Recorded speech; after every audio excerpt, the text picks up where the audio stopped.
안녕하십니까. 부동산 스베이 이영래입니다. 네, 갑작스럽게 정처병력과도 같은 비상사태가 발생을 했는데요. 어제 저녁에 비상계엄 사태가 발생을 하면서 다행스럽게도 6시간 만에 이제 계엄령이 해지가 됐습니다. 정말 다행이라고 할 수가 있는데요.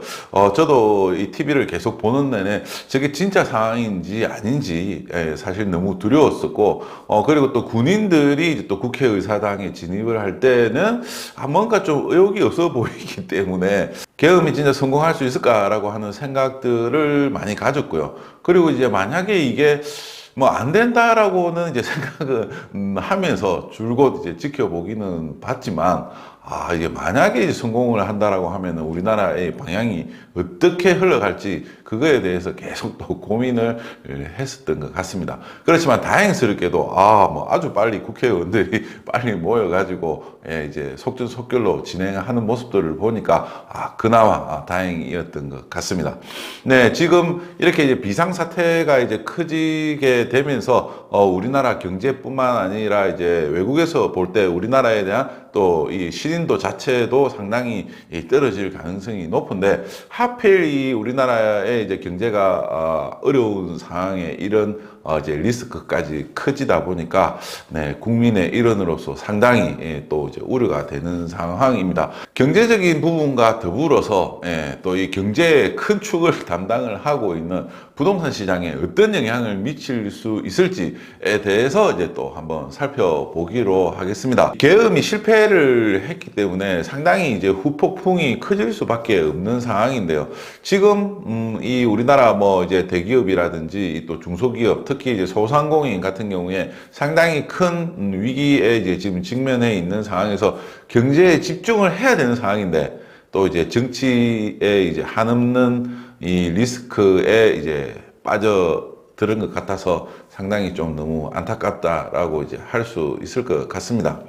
일단은 지금 이제 이런 문제가 발생을 했기 때문에 정상적인 국정 운영이 이제 어렵다라고 봐야 되겠죠.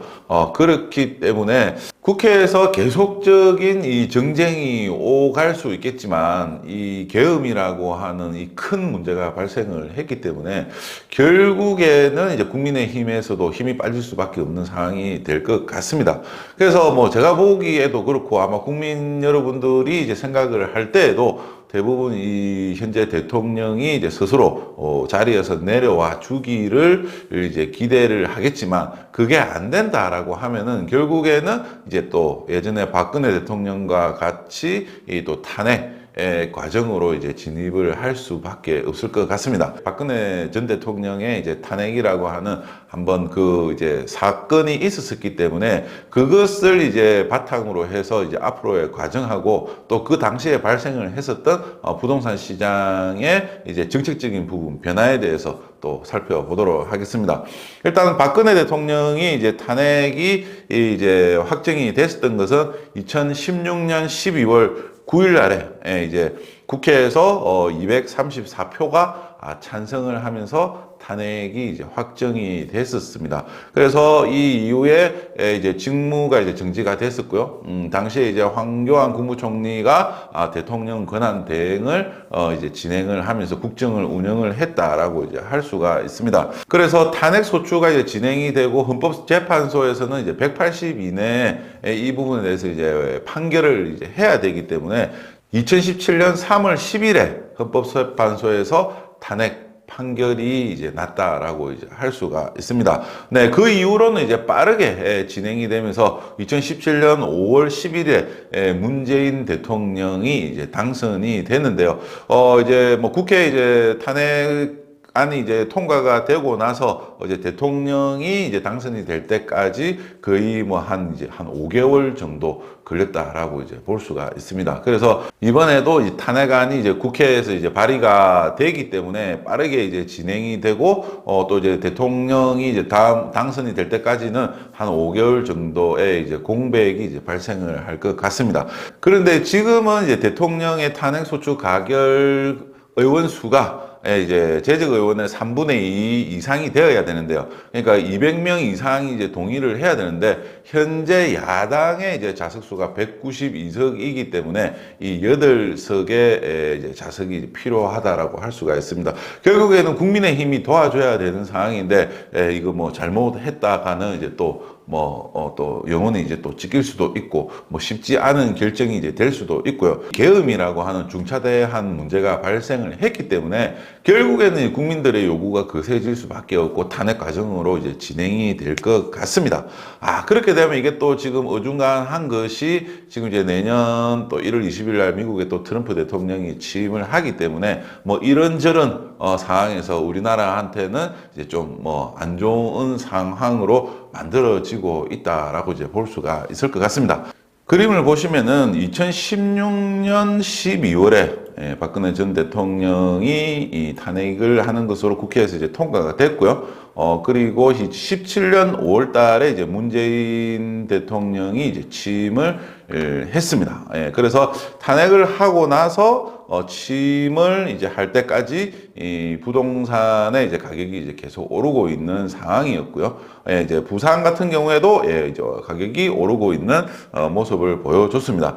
그래서 박근혜 전 대통령 같은 경우에는 이제 탄핵을 당하기 이전까지는 기준금리를 계속 이제 내리면서 부동산 시장을 이제 부양을 했던 게 2017년도부터 좀 큰 폭으로 아파트 가격이 상승을 하는 모습을 이제 보여줬었습니다. 그래서 문재인 대통령이 이제 취임을 했을 때 같은 경우에는 지금 이제 뭐 8월 2일에 이제 양도세 중과를 하고 이제 뭐 투기지역 투기 가열지구를 이제 지정을 하면서 부동산 시장의 과열을 이제 잡으려고 하는 것부터 해서 시작을 했습니다. 그렇지만 이제 그 이후에 서울 아파트 가격이 계속적으로 이렇게 이제 상승을 하는 모습을 보이다 보니까 종부세도 이제 강화를 하고 대출 규제도 강화를 했고요.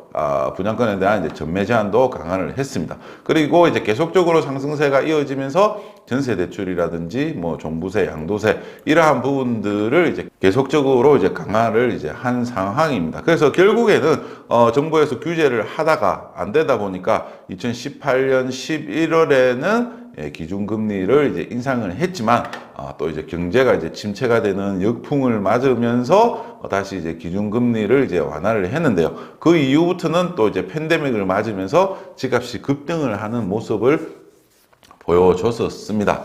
그렇지만 이제 지금 같은 경우에는 이제 서울의 집값이 지금 오르다가 요번에 이제 대출 규제 때문에 지금 이제 올랐던 가격이 이제 멈추거나 일부 지역에서는 또 이제 떨어지는 모습을 보여주고 있고요. 전국적으로도 보면은 팬데믹 이후에 올랐던 가격들이 다 거품이 빠지면서 현재는 관망이거나 부산이라든지 대구 같은 경우에는 가격이 계속 떨어지고 있는 모습을 보여주고 있습니다. 울산도 계속 이제 한 10개월 정도 가격이 오르다가 마이너스를 이제 기록을 한 상황이고요. 이게 이제 12월 달이 이제 지나고 내년 1월이 되면은 다시 이 대출 총량이 이제 살아나기 때문에 정상적으로 이제 시장은 작동은 할 거라고 이제 보여집니다.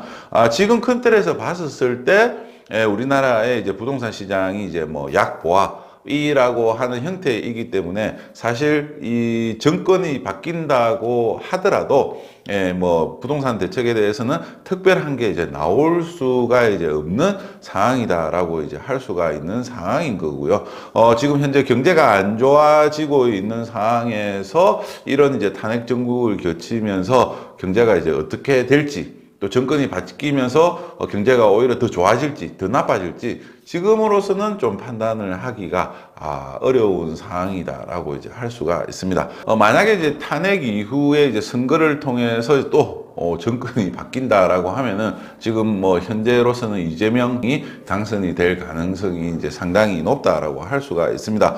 민주당의 이제 기본적인 방향은 뭐 그 이전에 이제 대통령 선거에서도 이제 나왔듯이 기본적인 이제 공약들이 나와 있었기 때문에 큰 틀에서 이제 살펴본다라고 하면은 이제 뭐 아무래도 서민 복지에 대해서 이제 좀 중요시 생각을 하고 있고, 이제 또 뭐 분배, 이러한 부분들이 이제 좀 계속 강조가 이제 돼 왔었습니다. 그래서 이러한 부분들이 이제 사실 부동산 시장하고는 좀 반하는 측면이 있기 때문에 긍정적인 요소보다는 부정적인 요소가 좀 더 많게 작용을 할 수가 있다라고 이제 볼 수가 있고요. 전체적으로 이제 이재명 후보의 이제 방향은 이제 우리나라가 과학 강국, 그리고 이제 소상공인과 중소기업, 뭐 대기업보다는 이제 중소기업, 그리고 이제 벤처 창업, 이쪽으로 이제 전체적으로 대선 공약이 좀 집중이 되어져 있었던 것들을 이제 볼 수가 있습니다. 그래서 요번에 이제 또 정권이 바뀌게 된다라고 하면은 오히려 소상공인이라든지 뭐 벤처 창업이라든지, 그리고 이제 또 이번 정부에서 이제 과학에 대한 이제 R&D 예산을 이제 줄이면서 문제가 많았었는데, 그러한 부분들이 또 이제 반대 시너지를 가질 수 있는 장점도 있다라고 할 수 있을 것 같습니다. 일단 부동산 시장에서 중요한 거는 전체적으로 뭐 누가 됐든 간에 이제 앞으로는 경기 부양에 이제 집중을 해야 되는 상황이라고 이제 할 수가 있습니다.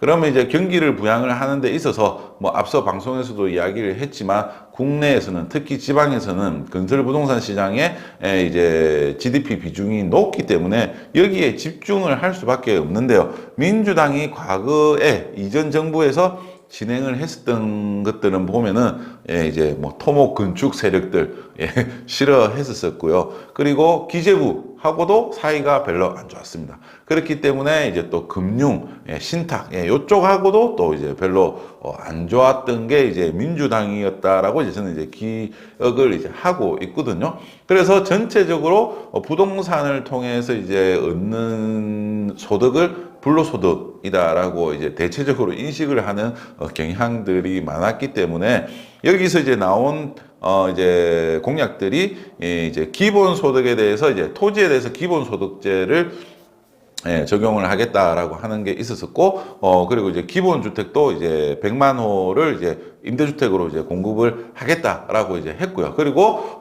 또 이제 서울에 공급이 부족했기 때문에 이제 재건축 재개발이라든지 외곽에 이제 공급을 100만 호를 하겠다라고 하는 공약도 있었습니다. 그렇기 때문에 현재 정부와 비교를 해보면은 큰 틀에서 그렇게 이제 차이는 안 난다라고 이제 할 수가 있었고요. 그나마 이제 다행이었던 것은 초기에는 세금 강화를 이제 중심으로 정책을 펼쳤지만 이게 실패했다라는 걸 인정을 하고, 후반기에는 공급 확대로 방향을 했던 것이 그나마 이제 정책에 대한 교훈을 얻었다. 저는 그렇게 이제 좀 생각을 하고 싶다라고 이제 생각을 하고 있습니다. 그 외에도 이제 반값 아파트를 이제 공급을 하겠다라고 이제 발표를 이제 했었고요. 그래서 이 반값 아파트를 감정평가 금액이 아닌 조성 원가로 이제 공급을 하고, 대부분의 아파트들을 이제 분양가 상한제로도 이제 적용을 해서 아파트 가격을 낮추겠다라고 하는 이제 또 공약을 발표를 했습니다.